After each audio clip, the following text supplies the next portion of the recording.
RK music presents. तन जैसे है बिना जान, न सुबह होती ना होती शाम।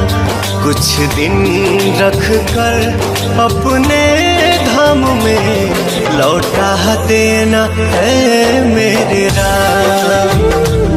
कुछ दिन रख कर अपने धाम में लौटा देना है मेरे राम।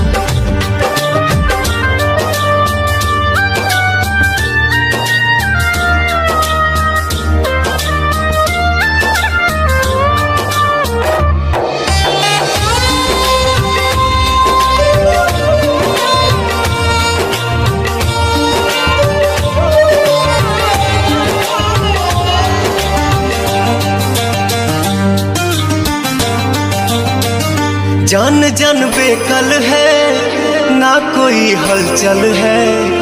आज भारत माँ का सोना ये आंचल है।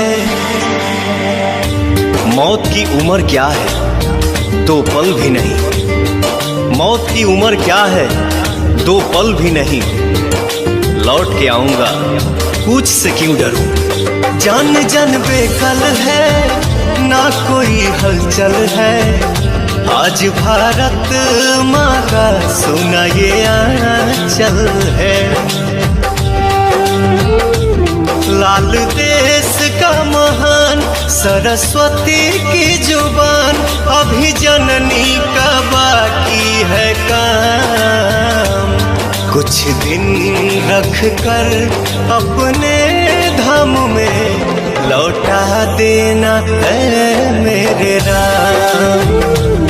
कुछ दिन रख कर अपने धाम में लौटा देना है मेरे राम।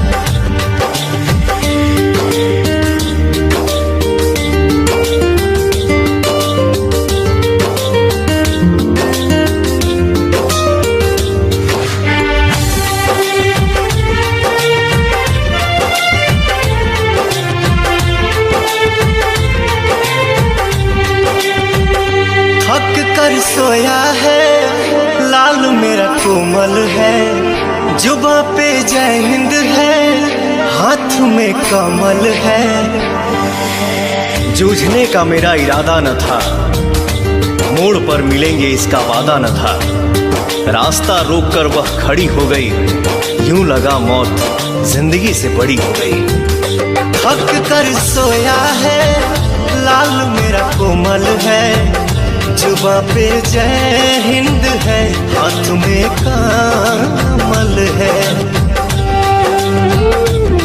आज चूम के चरण कहे घुंघरू पवन, मन मतलबी भी करता सलाम।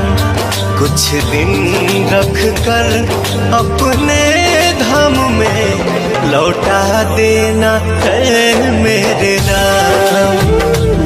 कुछ दिन रख कर अपने धाम में लौटा देना है मेरे राम।